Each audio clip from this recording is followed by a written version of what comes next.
السلام علیکم ورحمۃ اللہ وبرکاتہ۔ الحمد للہ رب العالمین والصلاة والسلام علی اشرف الانبیاء والمرسلین نبینا محمد صلی اللہ علیہ وسلم۔ وعن ابی ہریرہ رضی اللہ تعالی عنہ قال قال رسول اللہ صلی اللہ علیہ وسلم والذی نفسی بیدہ لو لم تذنبوا لذهب الله بكم ولجاء بقوم يذنبون فيستغفرون الله فيغفر لهم۔ محترم سامعین و ناظرین کرام اور اسلامی بھائیوں، آج انشاءاللہ ہم آپ کو اس ویڈیو کے اندر بتلائیں گے رحمت الہی کی وسعتیں۔ اللہ کی رحمت بہت وسیع ہے، بہت زیادہ۔ انسان سے خطائیں ہوتی ہیں، لغزشیں ہوتی ہیں، وہ انسان اپنے رب سے توبہ کر لیتا ہے، استغفار کرتا ہے، اللہ رب العالمین اپنے بندے کو معاف فرما دیتا ہے۔ حضرت ابو ہریرہ رضی اللہ تعالیٰ عنہ فرماتے ہیں، اللہ کے نبی علیہ السلام نے ارشاد فرمایا، قسم ہے اس ذات کی جس کے ہاتھ میں میری جان ہے، اگر تم گناہ نہ کرو تو اللہ تبارک و تعالی تمہیں ختم کر کے ایسے لوگوں کو پیدا فرمائے گا جو گناہ بھی کریں گے اور پھر اللہ تبارک و تعالی سے استغفار بھی کریں گے، اپنے رب سے توبہ بھی کریں گے، بس اللہ رب العالمین انہیں معاف بھی فرمائے گا۔ تو ہر انسان سے خطائیں ہوتی ہیں، غلطیاں ہوتی ہیں، گناہ ہوتے ہیں۔ ان میں سب سے بہتر وہ انسان ہے جو اس سے کوئی غلطی سرزد ہو، کوئی گناہ سرزد ہو، فوراً اپنے رب سے وہ توبہ اور استغفار کر لے۔ انسانوں سے لغزشیں اور خطائیں ہو جاتی ہیں، احکام کی ادائیگی میں خامی رہ جاتی ہے، چھوٹے بڑے گناہ اپنی نادانی اور جہالت سے کر بیٹھتا ہے، لیکن گناہوں میں جرأت کرنا اور گناہوں میں ترقی کرتے رہنا یہ بہت بڑی نادانی ہے۔ جب بھی کوئی گناہ ہو فوراً وہ اپنے رب سے توبہ اور استغفار کرے۔ اسی طریقے سے حدیث کے اندر آتا ہے، حضرت ابو ہریرہ رضی اللہ تعالیٰ عنہ نے نبی کریم صلی اللہ علیہ وسلم سے اللہ تبارک و تعالیٰ کا قول نقل فرماتے ہیں کہ کوئی بندہ گناہ کر کے پھر کہے، اے اللہ، اے میرے رب میرے گناہ بخش دے، تو اللہ تبارک و تعالیٰ فرماتا ہے میرے بندے نے گناہ کیا اور وہ جانتا ہے کہ اس کا رب ہے جو اس کے گناہ کو بخشے گا اور گناہ کی پاداش میں اس سے مواخذہ بھی کرتا ہے، پھر وہ گناہ کا ارتکاب کرتا ہے اور کہتا ہے اے میرے رب میرا گناہ معاف فرما دے۔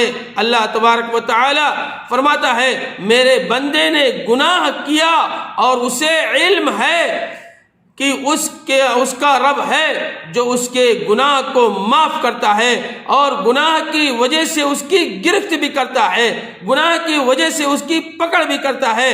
تو کہتا ہے اللہ تبارک تعالیٰ فرماتا ہے اے میرے بندے میں نے تجھے بخش دیا اور جو چاہے تو کر۔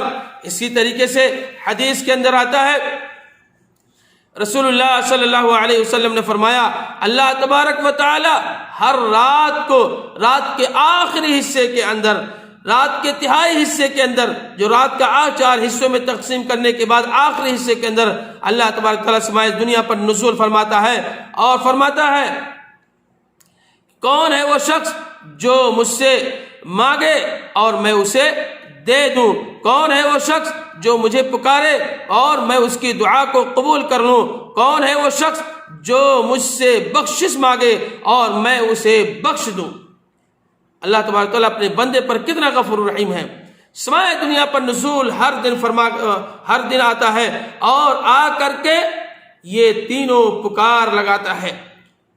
گناہ ہر انسان سے غلطی ہوتی ہیں، خطائیں ہوتی ہیں، اپنے رب سے رات کو اٹھ کر کے مناجات کیجئے اور نمازیں پڑھیے اور اپنے رب سے توبہ اور استغفار کیجئے۔ اسی طریقے سے اللہ تبارک تعالیٰ کی رحمت رحمت کی شان دیکھیے کہ وہ اپنے بندے کی توبہ سے اس قدر خوش ہوتا ہے کہ جس قدر ہمیں اپنی گمشدہ چیز کے ملنے سے خوشی ہوتی ہے، بلکہ اس سے بھی زیادہ اللہ تبارک تعالیٰ اپنے بندے سے خوش ہوتا ہے۔ ایک انسان کا سامان یا کوئی چیز غائب ہو جائے اور غائب ہونے کے بعد جب اسے مل جاتا ہے وہ انسان بہت زیادہ خوش ہوتا ہے۔ اسی طریقے سے اللہ تبارک و تعالی اپنے بندے سے اتنا زیادہ خوش ہوتا ہے جب اس سے کوئی خطا ہوتی ہے، کوئی گناہ سرزد ہوتا ہے، فوراً وہ اپنے رب سے توبہ اور استغفار کرتا ہے تو اللہ تبارک تعالیٰ بہت زیادہ خوش ہوتا ہے، اس سے بھی زیادہ خوش ہوتا ہے اور اس کے گناہ کو معاف فرما دیتا ہے۔ اسی طریقے سے ابو ہریرہ رضی اللہ تعالیٰ عنہ فرماتے ہیں کہ اللہ کے نبی علیہ الصلوۃ والسلام نے فرمایا للہ اشد فرحا بتوبته احدکم من احدکم بضالته اذا وجدها۔ حضرت ابو ہریرہ نے فرمایا کہ اللہ کے نبی علیہ الصلوۃ والسلام نے ارشاد فرمایا البتہ اللہ تبارک و تعالی تم میں سے جب کوئی توبہ کرے تو اس سے زیادہ خوش ہوتا ہے جتنا کوئی تم میں سے اپنا گمشدہ جانور پانے سے خوش ہو جاتا ہے۔ اللہ تبارک تعالیٰ نے اپنے بندوں پر اتنے شفیق اور مہربان ہے کہ وہ اپنے گنہگار بندوں کی توبہ کرنے پر ہر وقت متوجہ رہتے ہیں، اور ہر وقت اللہ رب العالمین اپنے بندوں کی طرف متوجہ رہتا ہے۔ کہتا ہے کہ کوئی بندہ، کوئی انسان جس سے غلطی ہوئی ہے، رات کے ایام میں اگر غلطی ہو گئی ہے، صبح ہونے سے پہلے توبہ کرتا ہے، اللہ تبارک تعالیٰ معاف فرما دیتا ہے، اور دن کے ایام میں کوئی غلطی سرزد ہوئی ہے، کوئی گناہ سرزد ہوا ہے، رات آنے سے پہلے اپنے رب سے توبہ کر لیتا ہے، اللہ تبارک تعالیٰ اسے معاف فرما دیتا ہے۔ اللہ رب العالمین کی رحمتیں بڑی وسیع ہیں، بہت زیادہ ہیں۔ تم اپنے رب سے مانگ کر کے تو دیکھو، تم اپنے رب سے توبہ کر کے تو دیکھو، تم اپنے گناہوں کی بخشش کر کے تو دیکھو، اللہ رب العالمین ہر چیز کو معاف فرما دے گا۔ بڑے سے بڑا گناہ اگر ہو گیا ہے، غلطی ہوئی ہے، گناہ سرزد ہوا ہے، انشاءاللہ اللہ رب العالمین اس کے گناہوں کو کیا کرے گا؟ معاف فرما دے گا۔ اللہ رب العالمین سے دعا ہے الہ العالمین ہماری خطاؤں کو تو معاف فرما دے، الہ العالمین چاہے وہ سری ہو یا ظاہری ہو، الہ العالمین ہماری خطاؤں کو تو معاف فرما دے۔ اگر تو معاف نہیں کرے گا تو کوئی معاف کرنے والا نہیں ہے۔ الہ العالمین ماضی کے اندر جو بھی خطائیں ہوئی ہیں، جو بھی لغزشیں ہوئی ہیں، الہ العالمین ان تمام کو تو معاف فرما دے۔ الہ العالمین تو ہمیں پانچوں وقت کی نماز وقت معینہ پر پڑھنے کی توفیق عطا فرما۔ الہ العالمین ہم میں سے جن کے والدین اس دنیا سے جا چکے ہیں، الہ العالمین تو ان کی قبروں کو تو روشنی سے بھر دے اور انہیں جنت الفردوس کے اندر جگہ عطا فرما۔ الہ العالمین ہم میں سے جن کے والدین زندہ ہیں تو ہمیں توفیق دے، ہمیں ہدایت دے کہ ہم اپنے والدین کی زیادہ سے زیادہ خدمت کر کے اپنے آپ کو جنت کا مستحق بنا لیں۔ ربنا تقبل منا انک انت السمیع العلیم وتب علینا انک انت التواب الرحیم۔ السلام علیکم ورحمۃ اللہ وبرکاتہ۔